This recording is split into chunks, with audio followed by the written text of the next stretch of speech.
প্রিয় বন্ধুরা, কেমন আছেন? আশা করি ভালো। এই যে কোরআন, এই কোরআন কিন্তু মানুষকে দিগ্ভ্রান্ত করে না, কিন্তু যারা কোরআনের অনুসারী, যারা কোরআন নিয়ে ব্যবসা করে, এরা মানুষকে বিভ্রান্তির মধ্যে ফেলে দেয় এবং সমাজে বিশৃঙ্খলা সৃষ্টি করে। হ্যাঁ, কোরআন থেকে বলছি। কোরআন দেখেন, কোরআন কি বলে। কোরআন কিন্তু সাম্যের কথা বলে, ঐক্যের কথা বলে, ভ্রাতৃত্বের কথা বলে, মানবতার কথা বলে, মনুষ্যত্বের কথা বলে। কিন্তু এই যারা কোরআনের অনুসারী, যারা ব্যবসায়ী, তারা তাদের নিজেদের মতো করে এই কোরআনের ব্যাখ্যা বিশ্লেষণ করার ফলে আজকে ইসলাম ধর্ম 73, 74, 75, 76, 77, 78, 79, 80 ভাগে বিভক্ত, এমনকি তারও বেশি। শুধুমাত্র কি এই মিথ্যে মন গড়া ব্যাখ্যা বিশ্লেষণ করার কারণে। আমি সেগুলো যাব না, আমি সরাসরি কোরআন থেকে স্পষ্ট করে আপনার সামনে তুলে ধরবো কিছু আয়াত। দেখেন কোরআন কি বলে। আল্লাহ বলতেছে, কে বলে? স্বয়ং আল্লাহ বলতেছে যে আমি আল্লাহ, আমি প্রত্যেক জাতির মধ্যে রাসূল প্রেরণ করেছি। কে বলতেছে? স্বয়ং সৃষ্টিকর্তা বলছে। সৃষ্টিকর্তা একজনই। পৃথিবীতে যে হাজার হাজার ধর্ম আছে, 4500 ধর্ম আছে, তো সবাই তো সেই একই সৃষ্টিকর্তাকে মানে। তো সমস্যা কোথায়? সমস্যা তো দেখি না। আল্লাহ বলতেছে যে আমি প্রত্যেক জাতির মধ্যে রাসূল প্রেরণ করেছি। কেন প্রেরণ করেছি? এই নীতি দিয়ে প্রেরণ করেছি যে তোমরা একমাত্র আল্লাহর ইবাদত করো, অর্থাৎ মাত্র একজন আমার ইবাদত করো। এবং তাগুত মানে কি? অসুর, পিশাচ, শয়তান, লুসিফার, ডেভিল যা বলেন, শয়তান অর্থাৎ অন্যায়কে তোমরা বর্জন করো। ব্যাড, তাই না? এটা আছে কোথায়? এটা আছে সূরা নাহলের 36 নম্বর আয়াত, অর্থাৎ 36। আচ্ছা, সুন্দর কথা, তাই না? যে হে মানুষ, তোমরা আমার কথা স্মরণ করো আর তোমরা অন্যায় কাজ করো না, তাহলে শান্তি। আচ্ছা, নাম্বার 2, আল্লাহ বলতেছে যে নিশ্চয়ই মাস্ট বি যারা ইমানদার বলতে কি বোঝানো হয়েছে? মানে পৃথিবীতে যে 4.5 ধর্ম, তারা তো সেই সৃষ্টিকর্তা বিশ্বাস করে বলেই দেয় ধর্মের সৃষ্টি হয়েছে। কারণ বিশ্বাস থেকে ধর্মের সৃষ্টি, তাই না? নিশ্চয়ই যারা ইমানদার, ইমানটা আসে থেকে বিশ্বাস থেকে যে এই যে চন্দ্র, সূর্য, গ্রহ, নক্ষত্র, দিন রাত, জোয়ার ভাটা, ঋতু পরিবর্তন, সকাল সন্ধ্যা, এগুলো হচ্ছে নিঃসন্দেহে পিছনে একটা শক্তি আছে। সেই শক্তিকে পৃথিবীর বিভিন্ন মানুষ বিভিন্ন ভাষায় বিভিন্ন পদ্ধতিতে ডাকে। তাহলে কি আর সংঘাত রইল? সংঘাত রইল না। সে কথা বলা হয়েছে যে নিশ্চয়ই ইমানদার যারা সৃষ্টিকর্তা বিশেষ করে তারা ইমানদার, এবং যারা ইহুদি, যারা খ্রিস্টান, যারা অগ্নি উপাসক, এদের যারাই আল্লাহ ও শেষ দিবসে বিশ্বাস করে ও সৎকর্ম করে, তাদের জন্য তাদের রবের কাছে পুরস্কার রয়েছে, তাদের কোনো ভয় নাই আর তারা দুঃখিত হবে না। এটা আছে সূরা আল বাকারার 62 নম্বর আয়াত। বন্ধু, এখানে 3টে ধর্মের কথা বলা হয়েছে: ইহুদি ধর্ম, খ্রিস্টান ধর্ম এবং অগ্নি উপাসক। দেখেন, আপনি একটা অঙ্ক যখন আমরা করি, অঙ্কের বইতে মনে করেন যে 50টা বা 100টা অঙ্ক আছে। তো এই 100টা অঙ্ক সবই তো মানে অঙ্কগুলো করে করে তো আর বই ভরে দেওয়া হয় না। প্রথমে 3টে উদাহরণ থাকে বা 2টে উদাহরণ থাকবে, একটা উদাহরণ থাকে। এই নিয়মে, এই পদ্ধতিতে, এই সিস্টেমে অঙ্কটা করতে হবে, তাই না? তো সেই কথাই বলা হয়েছে এখানে যে যারা ইহুদি, যারা খ্রিস্টান এবং যারা অগ্নি উপাসক, এদের যারাই আল্লাহ শেষ দিবসে বিশ্বাস করে ও সৎ কাজ করে, তাদের মধ্যেও তাদের রবের কাছে পুরস্কার রয়েছে আর তাদের কোনো ভয় নাই আর তারা দুঃখিত হবে না। এটা প্রমাণ করে যে সব ধর্মের মানুষই জানাতে যেতে পারবে যারা কি করবে, যারা সৃষ্টিকর্তার প্রতি বিশ্বাস রেখে সৎ কাজ করবে। কিন্তু সৎ কাজ ওয়ালা লোক কোথায় পাবে? আছে আমাদের দেশে সৎ কাজ করা লোক? কই, দেখি না তো। প্রত্যেকটা সরকারি প্রতিষ্ঠান চলে রাখলা, পিয়ন, ঝাড়ুদার, সুইপার, ক্লিনার, কেয়ারটেকার, মালিক, সেও 1000 কোটি টাকার মালিক। তার বাস্তব উদাহরণ হচ্ছে কি আমাদের জাতির জনক বঙ্গবন্ধু শেখ মুজিবুর রহমান, তার বাস্তব উদাহরণ হচ্ছে আমাদের প্রধানমন্ত্রী শেখ হাসিনা, আর তার বাস্তব উদাহরণ হচ্ছে আমাদের এই যে বর্তমানে সমন্বয়ক। তিনটা, এখানেও কিন্তু তিনটে উদাহরণ আছে কোরআন শরীফে। এটা আছে সূরা আল বাকারার 62 নম্বর আয়াতে তিনটে উদাহরণ আছে যে ইহুদি, খ্রিস্টান এবং অগ্নি উপাসক এদের মধ্যে যারাই আল্লাহ বিশ্বাস করবে এবং সৎ কাজ করবে তারা জানা যাবে। ঠিক আছে, আমি তিনটে উদাহরণ দেবো। সেটা হচ্ছে যে বঙ্গবন্ধু শেখ মুজিবুর রহমান বলেছিলেন যে মানুষের স্বর্ণের খনি পায়, তামার খনি পায়, লোহার খনি পায়, হ্যাঁ, আর আমি পাইছি চোরের খনি, জানেন তো, তাই না? এখানে বাঙালি ভুল বোঝে, মনে করে যে ফরিদপুরের লোকগুলো চোর, আসলে তা না। ফরিদপুরের লোকই প্রশ্ন করেছিল চোরদের কাছে যে এই যে 7.5 কোটি যে কম্বল আসলো, যেহেতু বঙ্গবন্ধু ছিল ফরিদপুরের লোক, পরে গোপালগঞ্জ হয়েছে, তো সেই ফরিদপুরের লোকই জিজ্ঞেস করছিল যে আমি যে 7.5 কোটি কম্বল আনলাম, আমারটা তো তোমরা দিলে না, আমারটা কই গেল? কিন্তু মনে করে যে ফরিদপুরের লোকের কথা বলছে, মূর্খ জাতি তো, কি বলবো আর, মনে করে যে ফরিদপুরের লোক ছিল। আসলে না, ফরিদপুরের লোক শিক্ষিত, ফরিদপুরের লোক আর বরিশালের লোক আর ময়মনসিংহের লোক আর কুমিল্লার লোক। বাংলাদেশে যে 64 ডিস্ট্রিক্ট আছে, এই 60 ডিস্ট্রিক্ট বাদ দিয়ে বাকি থাকলো 4 ডিস্ট্রিক্ট, ফরিদপুর, বরিশাল, ময়মনসিংহ আর কুমিল্লা। এই 4 ডিস্ট্রিক্টের লোক শিক্ষিত বেশি, আমি জরিপ করে দেখছি আর কি, আপনারা দেখে নিন। তো এই ভুল বুঝলে তো হবে না। হ্যাঁ, ছোটো ছোটো বাচ্চা আছে না, আমরা এই ছোটো ছোটো বাচ্চা আছে, দুষ্টুমি করি আমরা। মনে করি এই তোর বাবার নাম কি, কইতে পারে না, আমার নাম কয়, তোর আব্বু কয়টা, 5টা, আমার 5টা আব্বু, এরকম কি। তো তারপরে ভাবিরা ডাকে, ভাবি শুনছেন নাকি আপনার পোলা কি কয়, কি হয়, বাপ নাকি 5টা, হ্যাঁ তোমরা ওকে উল্টো পাল্টা শিখাচ্ছ, হ্যাঁ পোলাবার মানুষ, এরকম। তো এরকম তো অবস্থা আর কি। যাও, তো এইভাবে উল্টো পাল্টা শেখানো যাবে না। তাহলে যারা সৎ কর্ম করবে তারা জান্নাতে যাবে, কিন্তু সেই সৎ লোক নাই। পুলিশের চাকরি আমি খুব মানে আত্মবিশ্বাসের সাথে বলি, অনেকবারই বলছি যে পুলিশের চাকরিকে আমি কখনো চাকরি মনে করি, এটা হচ্ছে একটা কি দুর্নীতির লাইসেন্স। কারণ ওরা 10 লাখ, 15 লাখ, 20 লাখ, 25 লাখ টাকা দিয়ে একটা লাইসেন্স নেয়। লাইসেন্স নেওয়ার পরে দিনে এবং রাতে সমানভাবে চাঁদাবাজি করে, মাঝে মাঝে ডাকাতি করে, আবার অন্যান্য যে আছে মাংসের ব্যবসা, চামড়ার ব্যবসা আছে, সেগুলোর সাথে অনেকে জড়িত আছে। তবে তাদেরকে আমি বলতেছি না, কিন্তু পুলিশের মধ্যে যারা সৎ আছে, সৎ যে নাই তা না, 2-4% সৎ থাকতে পারে, কিন্তু তারা কি করে মৌন সমর্থক, ওই যে কিছু বললে চাকরি থাকবে না। যদি তারা ভালো হয় তো ভালো, যে ভালো সে তো ভালো, সে জগতেও ভালো, পরকালেও ভালো হবে, তারা কিন্তু মাইন্ড করবে না। কিছু তো ভালো আছে, কিন্তু বেশিরভাগ, তার মানে কি 95% যদি খারাপ হয় তো খারাপই, তাই না? আমরা এখন তো ভালো লোক পাই নাই আর কি, জন্য বললাম। আচ্ছা, এবার আসেন তৃতীয় একটা বাক্যে, মানে আয়াতে। এখানে আল্লাহ বলতেছে আর যারা তাতে বিশ্বাস করে, তাতে মানে কি, আর যারা তাতে বিশ্বাস করে যা তোমার প্রতি অবতীর্ণ করা হয়েছে। আল্লাহ বলতেছে মুহাম্মদ সাল্লাল্লাহু আলাইহি ওয়াসাল্লামকে, আল্লাহ তার নবী মুহাম্মদকে বলতেছে যে আর যারা তাতে বিশ্বাস করে, মানে কোরআনে তোমার প্রতি অবতীর্ণ করা হয়েছে, আর যারা তাতে বিশ্বাস করে যা তোমার প্রতি অবতীর্ণ করা হয়েছে, অর্থাৎ কোরআনে, এবং মানে কি এই কথা শেষ হয় নাই, এবং শব্দের অর্থ কি, মানে কথা এখনো পূর্ণ শেষ হয় নাই, আরও কথা বাকি আছে, এই জন্য এবং যুক্ত করা হয়।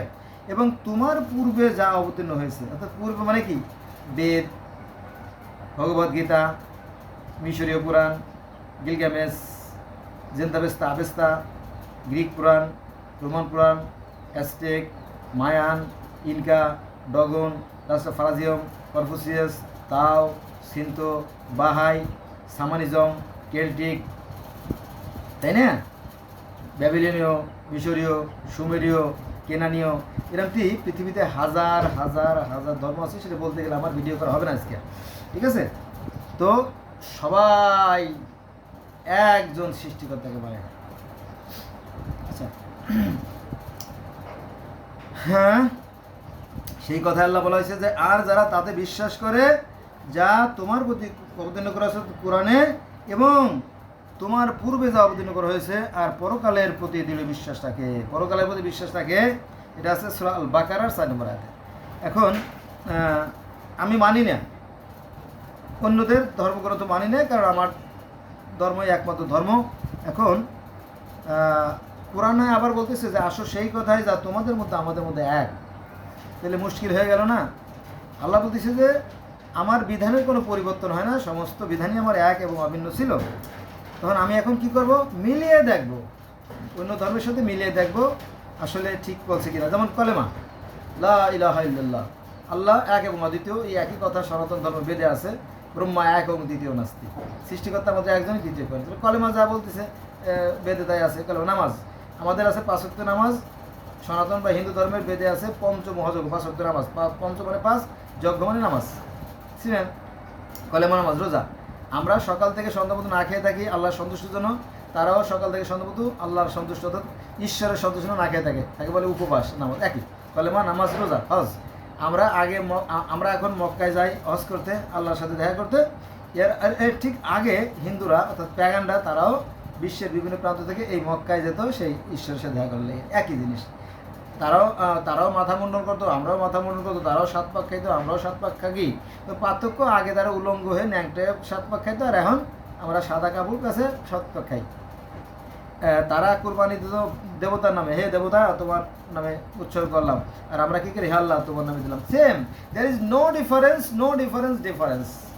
শুধুমাত্র ওই যে ধোঁকাবাজি চলতেছে ধর্ম নিয়ে, সাধারণ মানুষগুলোকে ঠকানো হচ্ছে। মানুষের মধ্যে বিভেদ সৃষ্টি করে মারামারি, কাড়াকাড়ি, খুনোখুনি শুরু করা হচ্ছে, ফলে সমাজে অশান্তি, শান্তির বদলে অশান্তি। অর্থাৎ যে ধর্ম শান্তির কথা বলে, যে ধর্ম শান্তি প্রতিষ্ঠা করবে, সেই ধর্ম নিয়ে জগতে সবচেয়ে বেশি অশান্তি সৃষ্টি হয়েছে। ঠিক আছে, ভুল বোঝানোর কারণে। কিন্তু সৃষ্টির কথার বিধানের কোনো পরিবর্তন হতে পারে না। যদি সৃষ্টির বিধানের পরিবর্তন হয় তাহলে বুঝতে হবে সেই বিধাতার বিচার সঠিক না। কিন্তু না, তিনি সঠিক, তিনি পৃথিবীর প্রত্যেকটা মানুষ, এই যে আমরা 800 কোটি বা 900 কোটি মানুষ যাই আছি, সবাই তিনি সমানভাবে আহার বন্টন করতেছেন, আলো বাতাস দিচ্ছেন, কিন্তু আমরা নিজেরা বিভেদ সৃষ্টি করতেছি। সেজন্য সৃষ্টিকর্তা কখনোই দায়ী থাকবে না, মনে রাখবেন। সৃষ্টিকর্তা একজন আছে, তিনি মাথার উপরে আছে, তার অনেক দায়িত্ব। তবে তার সাথে আপনি দেখা করতে পারেন, তবে তাকে সাধনা করতে হবে, ডাকতে হবে। যেমন নবী মুহাম্মদ সাল্লাল্লাহু আলাইহি ওয়াসাল্লাম 15 বছর ধরে না খাওয়া বন্ধ করে সেই হীরা গুহায় বসে ধ্যান সাধনা করেছিল, এরকম। আবার নারদ মুনি মন্দাকিনী উত্তরে বসে ধ্যান সাধনা করছিল, পার্সি ধর্মের জলস্টার তিনি নদীর সাথে বসে ধ্যান সাধনা করছিল। এভাবে সাধনা করলে, গৌতম বুদ্ধ 7 বছর ধরে অশোক গাছে নিয়ে সাধনা করেছিল, সাধনা করলে তাকে পাওয়া যায়, সাধনা করে দেখেন পেয়ে যাবেন। আচ্ছা, এবার আসেন আর একটা গুরুত্বপূর্ণ আয়াতে। হে নবী, কে বলতেছে? আল্লাহ বলতেছে, হে নবী বলুন যে জিব্রাইলের শত্রু হবে সে জানুক, জিব্রাইল তো আল্লাহর নির্দেশে তোমার হৃদয়ে কোথায়? হৃদয়ে, অন্তরের ভিতরে এই কোরআন পৌঁছে দিয়েছে, যা তার পূর্বেকার কিতাবের সমর্থক। পূর্বেকার কিতাব মানে কি? এর আগে যে সমস্ত কিতাব নাজিল হয়েছে, এই যে কোরআন, এই কোরআন হচ্ছে পূর্বেকার কিতাবের সম অর্থক, অর্থাৎ সমান অর্থ বহন করে।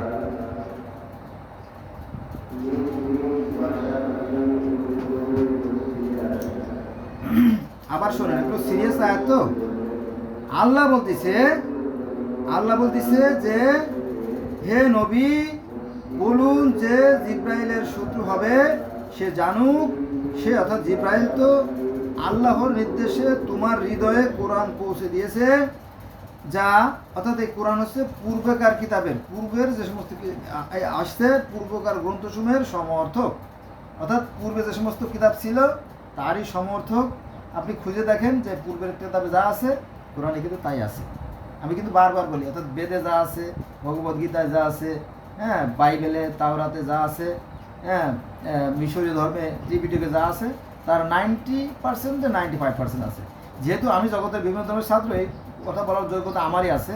আমার মনে হয় কোটিতে একজন বলবে কিনা সন্দেহ।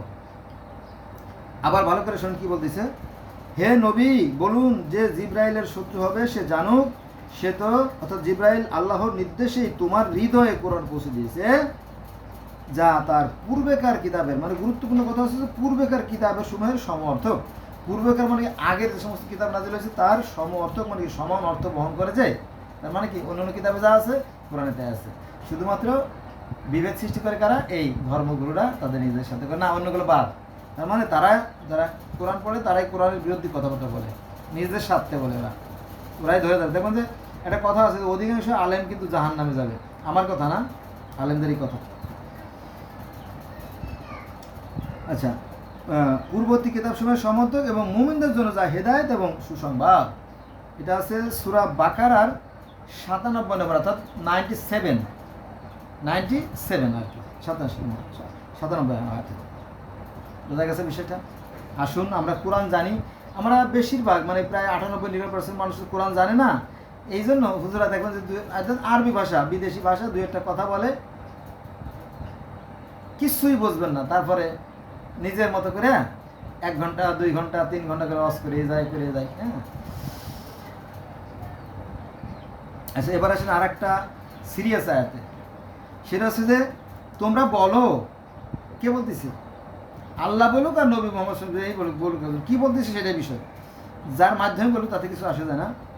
তোমরা বলো, আমরা আল্লাহ হতে ঈমান এনেছি, আল্লাহতে ঈমান আনতাম, আল্লাহ হতে ঈমান এনেছি, এবং যা আমাদের প্রতি, অর্থাৎ আমাদের প্রতি কি আসছে কোরআনে, আল্লাহর প্রতি ঈমান আনলাম, কোরআনেও ঈমান আনলাম, এবং ইব্রাহিম, ইসমাইল, ইসহাক, ইয়াকুবের এবং তার বংশাবলীর উপরে যা অবতীর্ণ হয়েছে তাতে, এবং মুসা, ঈসাকে এবং অন্যান্য নবীদের প্রতি, অন্যান্য, এই যে মোস্ট ইম্পর্টেন্ট যে কথাটা সেটা হচ্ছে অন্যান্য বলতে ব্যাপক অর্থ বহন করে, সেই কথা চলে আসছে। অন্যান্য নবীদের প্রতি তাদের রব, আমার রব না, তাদের রবের পক্ষ থেকে, যেমন আমি বলি আল্লাহ, সে বলে গড, সে বলে ঈশ্বর, কেউ বলে ভগবান, কেউ বলে আহরা মাজদা, কেউ বলে তাও, কেউ বলে টিয়ান, কেউ বলে সিন্ত। হ্যাঁ, এক একজনে এক এক নামে, কেউ বলে ইলা, কেউ বলে গড, কেউ বলে টিয়ান, হ্যাঁ, কেউ বলে তাও, সিন্থ, এরকম কি এক একজনে এক এক নামে সৃষ্টিকর্তাকে ডাকে। হ্যাঁ, কেউ বলে আইক, কেউ বলে আইক, কেউ বলে কাওয়াস, জিউস, বিভিন্ন নামে ডাকে। তো সেই একই সৃষ্টিকর্তাকে বিভিন্ন ভাষায় নামে। এখন বিভিন্ন ভাষায় নামলে হবে না, বাবাকে পাপা বললে বা ড্যাডি বললে হ্যাঁ হবে না, এটা একটা মূর্খতা। দেখ, মূল কথা আসি। তোমরা বলো, আমরা আল্লাহ হতে ঈমান এনেছি এবং যা আমাদের প্রতি, এবং ইব্রাহিম, ইসমাইল, ইসহাক, ইয়াকুব, এখানে কিন্তু সব ধর্ম চলে আসছে, হিন্দু ধর্ম, সনাতন, ইহুদি, খ্রিস্টান, বৌদ্ধ, সব ধর্ম কিন্তু চলে আসছে সেখানে। এটার ব্যাখ্যা করতে গেলে আমার কয়েক বছর সময় লাগবে। বলো, আমরা আল্লাহ হতে ঈমান এনেছি এবং যা আমাদের প্রতি ইব্রাহিম, ইসমাইল, ইসহাক, ইয়াকুব এবং তার বংশাবলীর উপরে অবতীর্ণ হয়েছে, এবং মুসা, ঈসাকে এবং অন্যান্য নবীদের প্রতি তাদের রবের পক্ষ থেকে যা দেওয়া হয়েছে, আমরা তাদের মধ্যে কোনো পার্থক্য করি না। বলো, এই কথা বলো যে আমরা কোনো পার্থক্য করি না, আমরা শান্তি চাই এবং আমরা তার কাছে আত্মসমর্পণকারী। কার কাছে? সেই মহান। আর তার কাছে আত্মসমর্পণ করলে কি সে কে বাড়াবাড়ি করবে? বাড়াবাড়ি করবে, সে কথা বলা হয়েছে। এটা আছে সূরা আল বাকার আর 136 নম্বর আয়াতে। বন্ধুরা, আমি কিন্তু একটা আয়াতে বারবার বলছি, কারণ কি জিনিসটা ভালো করে বোধগম্য করার জন্য। এই জন্য যদি খুব বিরক্ত হন তাহলে আমার কিছু করার নাই, আর ভুল হলে ক্ষমা সুন্দর দেখবেন।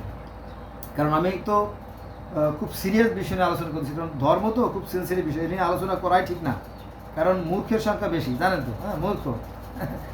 হুজুরে কথা করাবার, হুজুরে যখন ওয়াজ করার পরে বলে কি ঠিক কি না, ওরা কিন্তু কিছু জানে না, কিছু বোঝেও নাই, জি ঠিক বলেছেন। হ্যাঁ, এই দুঃখা বলে সাইদিকে সাথে দেখা গেছে, ঠিক কিনা? হ্যাঁ, সাথে তো দেখছি আমরা। হ্যাঁ, আমি মোবাইলে এইভাবে করছিলাম, মোবাইলে আপনার ওই যে কি জানি বলে এটা, মানে ফোকাস বাড়াই দিয়ে আমি দেখছি উনি হাসতেছে চাঁদে, এইভাবে অনেক বন্ধ পাবেন, তো এগুলো থেকে সাবধান থাকতে হবে। এর বিষয়ে আল্লাহ বলেন যে প্রত্যেকের নির্দিষ্ট দিক আছে, অর্থাৎ প্রত্যেকটা জাতি, ধর্ম, গোত্রের মানুষের আলাদা আলাদা দিক আছে, তারা সেই দিকে মুখ করে, তারা তাদের নিয়মে, তাদের পদ্ধতিতে তারা তাদের সৃষ্টিকর্তাকে ডাকে।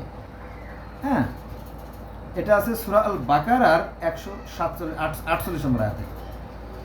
তারপরে দেখেন কি বলতেছে আল্লাহ, যে মানুষগণ, মানুষ না, মানুষ আদিতে ছিল এক জাতি, তা না, বলছে মানুষগণ বলতে কি সমস্ত মানুষের কথা চলে আসে।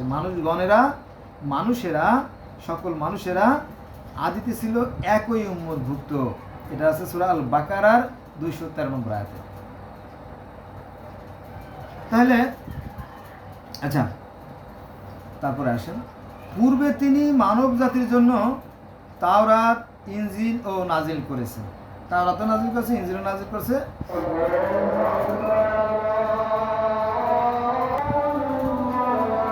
এই যে চিৎকার করে প্রচন্ড ভাবে আজান দিচ্ছে, এতে কিন্তু মানুষের আশেপাশের লোকের হার্টের অসুখ হয়, জানেন, সমস্যা হয়, কিন্তু ওরা বলতে পারে না, ভয়তে, মারির ভয়তে। হ্যাঁ, এগুলো ইসলামে এগুলো নাই, এগুলো ইসলামে নাই। আপনারা আজান শুনলেন, তাই না? নবী মোহাম্মদ সাল্লাম কি করতেন? নবী মোহাম্মদ সাল্লাম নীরবে, নিভৃতে, সঙ্গোপনে, গোপনে সে হীরা ভয়ে চলে যেতেন, তাই না? খাবার নিয়ে যাইতেন, আবার মাঝে মাঝে খাদিজাও খাবার নিয়ে পৌঁছে দিতেন, তাই না?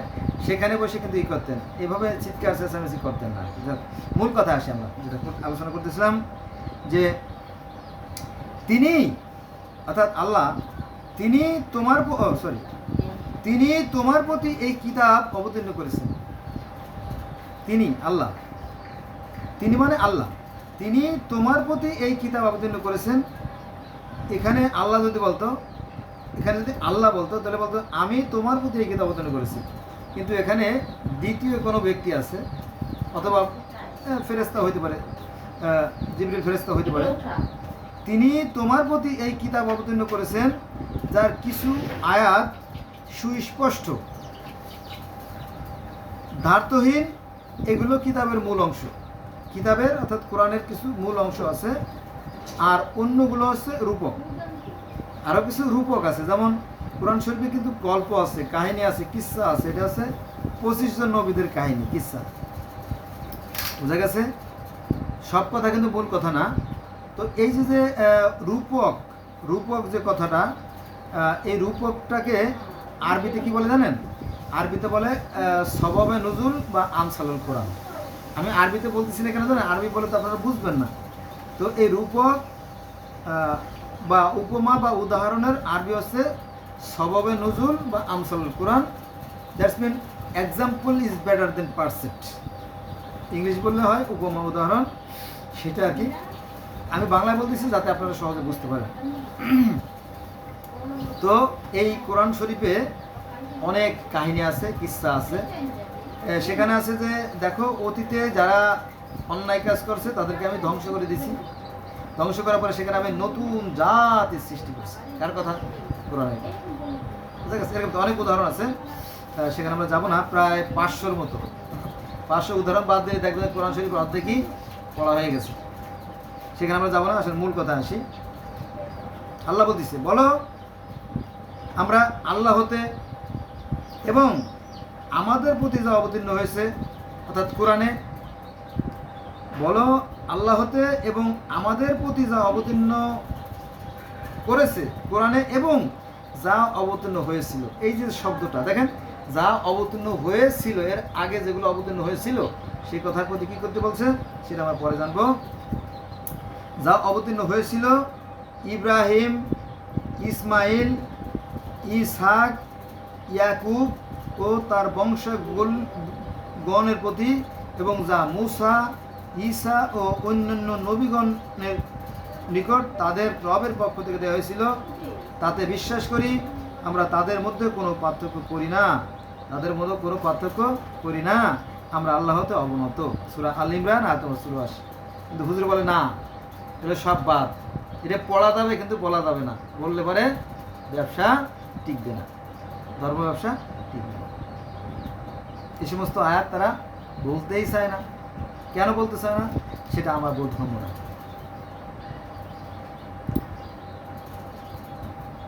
এবার আসেন, খুবই ডেয়ারিং কিছু কথা, আপনারা এটা নিয়ে চিন্তা ভাবনা করবেন। এবং এখন তো ঘরে বসে দেখা যায়, সার্চ দিলেই সব হয়ে যায়। এভাবে আমি আল্লাহ বলতেছে, এভাবে আমি তোমার প্রতি আরবি ভাষায় কোরআন নাজিল করেছি। আরবি ভাষায় কেন নাজিল করেছি?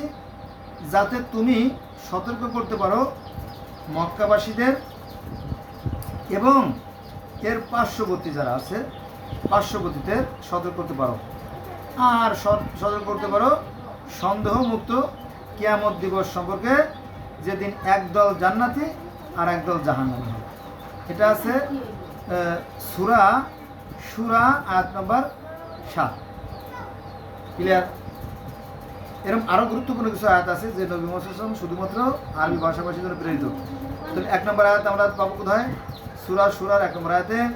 2 নম্বরে যদি আমরা দেখি তাহলে সেখানে বলা আছে যে আমি তোমার প্রতি হে মুহাম্মদ, আমি তোমার প্রতি আরবি ভাষায় কোরআন নাযিল করেছি,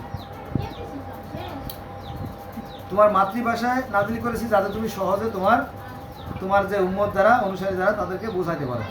এটা আছে সূরা দুখানের 58 নম্বর আয়াতে। আর একটা আয়াত আছে, এটা আছে আপনার সূরা আনামের 92 নম্বর আয়াত। এখানে বলা হয়েছে যে এই কোরআন বা এই কিতাব আমি কল্যাণময় করে প্রেরণ করেছি, যা তার পূর্বেকার কিতাবের সমর্থক। আগেও কিন্তু এটা আলোচনা হয়েছে। পূর্বেকার কিতাব মানে কি? এর আগের যে কিতাবগুলো আছে তার সমর্থক, সমান অর্থ বহন করে। এবং যা দিয়ে তুমি মক্কা ও তার পার্শ্ববর্তীদেরকে কি করবা? সতর্ক করো।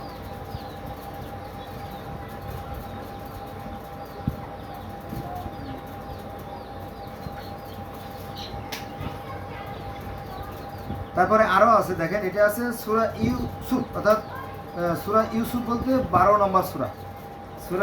12 নম্বর সূরার 2 নম্বর আয়াতে বলা হয়েছে নিশ্চয়ই মাস্ট বি, অবশ্যই আমি এই কোরআন আরবি ভাষায় নাযিল করেছি।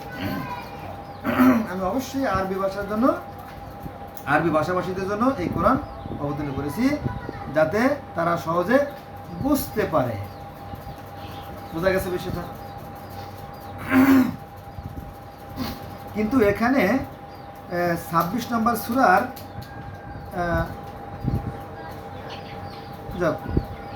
এখানে 34 নম্বর সূরার 28 নম্বর আয়াতে কিছু কথা আছে, সেটা দিয়ে এর বিরোধে করতে চায়। এখন বিরোধে করলে তো একটা তো রাখতে হবে, তাই না? সেবার আসেন, আল্লাহ বলেন যে অতীতে অর্থাৎ পাস্ট টেন্স, অর্থাৎ অতীতে মানে আগে তোমার পূর্বে বহু বিধান ছিল, অনেক বিধান ছিল। হ্যাঁ, এটা আছে কোথায়? সূরা আল ইমরান আয়াত নম্বর 137। ওই যে 1,24,000 মতান্তরে 2,24,000 নবী রাসূল পৃথিবীতে আসছেন, সবারই বিধান ছিল। তাহলে সবার বিধান ছিল, সেগুলো কই? আপনি প্রমাণ দেখান। অনেকে বলে, কিন্তু আমাকে প্রশ্ন করে যে প্রমাণ দেন, আপনি প্রমাণ ছাড়া কথা বলবেন না, আমাদের তো কোরআন আছে। আরে বাবা, হ্যাঁ কোরআন আছে, এখন কথা আছে এর আগে তো লিখন পদ্ধতির আবিষ্কার হয় নাই। বিজ্ঞানের অগ্রগতির ফলেই এই কাগজ আবিষ্কার করছে, কালি আবিষ্কার করছে, তারপরে সে লেখা হয়েছে। সেই বিজ্ঞানকে তো তুমি তো সম্মানই করো না। যার লাগে পুতের মা তারে তুমি চিনলে না, তাই না?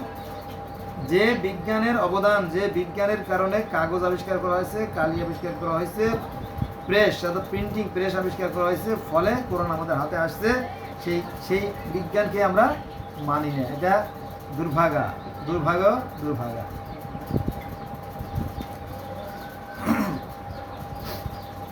বিজ্ঞানকে সম্মান করতে হবে এবং বিজ্ঞানকে চর্চা করতে হবে, নইলে কল্যাণ আসবে, নইলে কল্যাণ আসবে না। মনে রাখবেন, যতই লাফালাফি করুন কোনো লাভ নাই।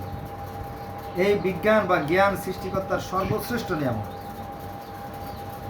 মানুষকে জ্ঞান না দিলে মানুষ তো প্রচুর সে সমান, যার জ্ঞান নাই সে প্রচুর সমান। মনে রাখবেন, জ্ঞানহীনের জন্মবিধা, যার জ্ঞান নাই তার জন্মবিধা, প্রচুর সে তো অধম। কোরআনের কথা। কিছু মানুষ আছে দেখেও দেখে না, শুনেও শোনে না, বুঝেও বোঝে না, তারা 34 পর্যন্ত কার কথা? স্বয়ং আল্লাহর কথা, কোরআনের কথা। যদি আপনি অস্বীকার করেন করতে পারেন, কিছু অসুবিধা নেই, কিচ্ছু 5 পয়সার ক্ষতি নাই। এবার আসেন, মুহাম্মদ রসুল ব্যতীত কিছু নয়। মুহাম্মদ রসুল ব্যতীত কিছু নয়, তার পূর্বে বহু রাসূল গত হয়ে গেছে। এটা আছে সূরা আল ইমরান 164 নম্বর আয়াতে। সকল নবীদেরকে সমান সম্মান করতে হবে এবং প্রত্যেক কিতাবের প্রতি সম্মান রাখতে হবে। তবে হ্যাঁ, এই কথা সত্য যে যদি কেউ কিতাবকে বিকৃত করে ফেলায় সেটা আমাদের এই নিক্তিতে আমাদের কোরআনের মানদণ্ডে ধরা খেয়ে যাবে, তাই না? তারপরে আসেন, হে বিশ্বাসীগণ, তোমরা আল্লাহ হতে তার রাসূলে আল্লাহতে বিশ্বাস করবা, তার রাসূলের প্রতি বিশ্বাস করবা এবং যে কিতাব রাসূলের প্রতি অবতীর্ণ হয়েছে তাতে, এবং যে কিতাব পূর্বে অবতীর্ণ হয়েছে তাতে তোমরা বিশ্বাস করো। এটা আছে সূরা নিসা আয়াত নম্বর 136। সেটা আল্লাহ আরো বলেন, ওহী প্রেরণ করেছি নূহ, তার পরবর্তী নবীগণ ইব্রাহিম, ইসমাইল, ইসহাক, ইয়াকুব ও তার বংশ, ঈসা, আয়ুব, ইউনূস, হারুন, সুলাইমান, দাউদ, এভাবে আরো অনেকের প্রতি। তার কিছু আছে, কিছু বিলুপ্ত হয়ে গেছে। এটা আছে সূরা নিসা আয়াত নম্বর 163। আবার দেখেন যে এই 1,00,000 নবী, এই 1,24,000 নবী বা 2,24,000 নবী যদি নামই শুধু লেখা হয় তাহলে এই 2,00,000 নবীর নাম লিখতে লিখতে লিখতে লিখতে বিশাল একটা গ্রন্থ তৈরি হবে, আসল কথা আর জানা যাবে না, তাই না? কিন্তু জ্ঞানীদের জন্য আমার মনে হয় ইশারাই যথেষ্ট। জ্ঞানী যারা বোঝে তারা শুধু ইশারায় নাদানকে বুঝাইতে পারে কি আছে কোথায়। তো আমার মনে হয় যে ইশারাই যথেষ্ট, যারা বুঝবে তারা ইশারাই যথেষ্ট। এই জন্য সমস্ত নবীদের কথা আল্লাহ পাক বলেন নাই, কিছু কিছু নবীদের কথা আল্লাহ পাক বলে কোরআনটা সংকলন করতে সাহায্য করছে। এই জন্য আল্লাহ বলেন যে অনেক রাসূল পাঠিয়েছি পৃথিবীতে, লক্ষ লক্ষ নবী রাসূল পাঠিয়েছি, যাদের কিছু কথা তোমাকে বলেছি আর অনেক রাসূলের কথা বলা হয় নাই। এটা আছে সূরা নিসা আয়াত নম্বর 164 নম্বর আয়াতে।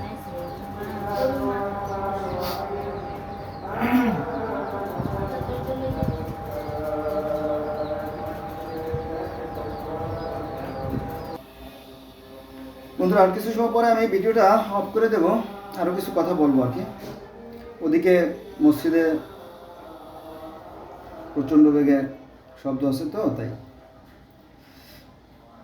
আল্লাহ বলেন, অনেক রাসূল পাঠিয়েছি যাদের কথা পূর্বে তোমাকে বলেছি আর অনেক রাসূলের কথা তোমাকে বলা হয় নাই। এত বলতে গেলে কোরআন শরীফটা ভরে যাবে শুধু নবীদের নামে, কারণ 1,24,000 তো বা 2,24,000 এই জন্য বলেন নাই, শুধু অল্প কিছু ইশারা ইঙ্গিত দিয়ে বুঝাইছেন যাতে মানুষ বুঝতে পারে।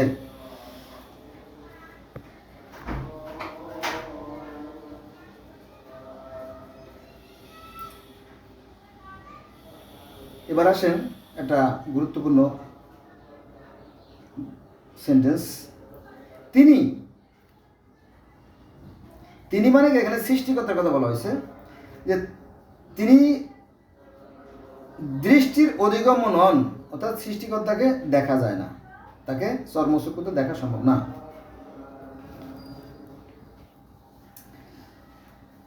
কিন্তু দৃষ্টিশক্তি তার অধিগত এবং তিনি সূক্ষ্মদর্শী, সম্যক জ্ঞাত। সৃষ্টিকর্তাকে দেখা যায় না, কিন্তু সৃষ্টিকর্তা সব কিছু দেখেন।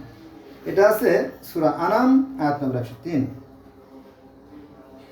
আল্লাহ পাক আরো বলেন, মানুষের এমন কোনো মর্যাদা নেই যে আল্লাহর সাথে সরাসরি কথা বলে। অনেক সময় ওই যে মিরাজের কাহিনী আসে, যে মিরাজের সময় কি আল্লাহকে সরাসরি দেখেছিলেন? না, মিরাজে সৃষ্টিকর্তাকে আল্লাহ সরাসরি দেখেন নাই, কিন্তু সরাসরি দেখেছেন, হ্যাঁ, অনেক কিছু খাইছেন, এই ধরনের অনেক কিচ্ছা কাহিনী প্রচলিত আছে, যারা কোরআন জানে না তারা বলে থাকে। আচ্ছা, এবার আসলে একটা সিরিয়াস কথা, মানে একটা মারাত্মক কথা, যেটা নিয়ে আলেমদের মধ্যে দ্বন্দ্ব হয়। এক এক সময় তারা এক এক রকম কথা বলে, তো সাধারণ মানুষ তো বুঝতে পারে না। মুসলমানদের মধ্যে প্রথম মুসলমানকে, সেই বিষয়টা এখন চলে আসছে যে মুসলমানদের মধ্যে আমি প্রথম। কার কথা? স্বয়ং আল্লাহ পাক বলতেছে, এবং কোরআনের কথা যে মুসলমানদের মধ্যে আমি প্রথম, অর্থাৎ ইব্রাহিমই প্রথম। এটা আছে সূরা আনাম আয়াত নম্বর 163। বোঝা গেছে বিষয়টা? হ্যাঁ, এটাই সত্য। ইব্রাহিম আলাইহিস সালামই প্রথম। কারণ কি জানেন? কারণ আপনি যদি এই পৃথিবীতে, আমরা যে পৃথিবীতে বসবাস করতেছি এই মুহূর্তে, আপনি যদি এই পৃথিবীতে ঘুরেন, এই পৃথিবী ঘুরলে দেখা যাবে যে পৃথিবীতে প্রায় 200 রাষ্ট্র আছে। এমন এক সময় এসেছে যে এই পৃথিবীর 200 রাষ্ট্রেই মূর্তি পূজা হতো, পাথরের পূজা হতো, প্রকৃতির পূজা হতো, গাছের পূজা হতো। এই গাছের পূজা কেন হতো জানেন? এরও একটা ব্যাখ্যা আছে। মনে করেন যে সূর্য যদি তাপ না দেয়, তাহলে গোটা পৃথিবীতে যে গাছ আছে এরা সালোক সংশ্লেষণ প্রক্রিয়া করতে পারবে না, খাদ্য উৎপাদন করতে পারবে না। ফলে গাছও যেমন মারা যাবে, পৃথিবীতে প্রত্যেকটা মাছও মারা যাবে, প্রত্যেকটা প্রাণীও মারা যাবে, কীট পতঙ্গ, পশু পাখি, মানুষ, সব প্রাণী মারা যাবে। এজন্য তাকে সূর্যকেও তারা সম্মান করে, তারপরে গাছকেও সম্মান করে। হ্যাঁ, এই থেকে পূজার সূচনা। এখন এই গাছ, হ্যাঁ, মনে করে যে গাছ নাই, গাছ মারা গেছে, পৃথিবীর সমস্ত গাছ মারা গেছে। ঠিক সমস্ত গাছ মারা যাওয়ার পরক্ষণে, অর্থাৎ 2-3 মিনিটের ভিতরে পৃথিবীর সমস্ত মানুষও মরে সাফ হয়ে যাবে। কারণ কি? গাছ নাই তো অক্সিজেন নাই, অক্সিজেন নাই তো মানুষের নিঃশ্বাস বন্ধ, মানুষ নাই। সূর্যের সাথে বাতাসের সম্পর্ক, বাতাসের সাথে তাপের সম্পর্ক, আলোর সম্পর্ক, গাছের সম্পর্ক, পানির সম্পর্ক, মাটির সম্পর্ক, মাছের সম্পর্ক, মোটামুটি এটা একটা বিশাল অতিকায় কর্মযজ্ঞ, যেটা ক্ষুদ্র জ্ঞানে বোঝা যাবে না। কারণ মহান সৃষ্টিকর্তা হচ্ছে অসীম, সীমাহীন, আর আমরা মানুষের আছি ক্ষুদ্র বা সসীম। বুঝা গেছে? তাকে পেতে হলে আপনি আপনার ভিতরে যে চিত্ত, এই চিত্তকে প্রসারিত করতে হবে। হ্যাঁ, আপনার অন্তরকে নির্মল করতে হবে, বিশুদ্ধ করতে হবে, তখন সৃষ্টিকর্তা আপনার কাছে ধরা দেবেন। দেখুন, দুটো ঘর, আমরা বাড়িতে দুটো ঘর, আপনি গেছেন বেড়াইতে, দুটো ঘরেই বাতি জ্বলতেছে অন্ধকার, আপনি আসার পরে একটা ঘরে বাতি জ্বালালেন, সেই ঘরটা আলোকিত হলো, তাই না? এরকম ঠিক। তো আপনার যে এই যে দেহ, এই দেহ ভিতরটা, অর্থাৎ মনটাকে আলোকিত করতে হবে, নির্মল করতে হবে, বিশুদ্ধ করতে হবে, তখনই আপনার আল্লাহ পাক আস্তে আস্তে আপনার ভিতরে ঢুকতে শুরু করবে। অর্থাৎ আলো একটা ভালো কাজ করতে করতে করতে আপনার ভিতরে আলোর জগৎ তৈরি হবে, তখন আপনি সৃষ্টিকর্তার সাক্ষাৎ লাভ করতে পারবেন। এটা সহজ না, এটা সবাই পারে না, সাধনা করতে হবে এজন্য।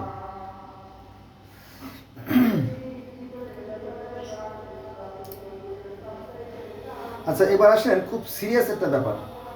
আমি এই মধ্যে যে কথাটা বলবো, ও না, এটা একটু বলে নই। এই যে ইব্রাহিম, মানে সারা পৃথিবীতে একসময় মূর্তি পূজা ছিল, তারপরে এই ইব্রাহিম ছিল পৃথিবীর মধ্যে একদম শ্রেষ্ঠ রাজা, বাদশাহ ইব্রাহিম। এই যে ইব্রাহিম, এই ইব্রাহিমরে ইহুদি খ্রিস্টানরা বলে আব্রাহাম, আমরা মুসলমানরা বলি ইব্রাহিম আলাইহিস সালাম, আর হিন্দুরা বলে প্রহ্লাদ মহাজন। হ্যাঁ, এটাই সত্য, এটা প্রমাণিত সত্য। যদি আপনারা দেখতেন, এই আব্রাহাম বা প্রহ্লাদ মহাজন দিবারাত শুধুমাত্র নিরাকার আল্লাহর কথা বলতেন না, তো হরির কথা বলতেন। হরি হরি হরি হরির পর হরি বসা, তাই হরিকে দেখিয়া হরি হরিতে লুকায়, অর্থাৎ হরি সর্বোচ্চ বিরাজমান, এটা আছে। আর হিন্দুদের মধ্যে সবাই কিন্তু এই মূর্তি পূজা করে না। হ্যাঁ, তারা সেই নিরাকার ঈশ্বর নিরাকার ব্রহ্মায় বিশ্বাস করে।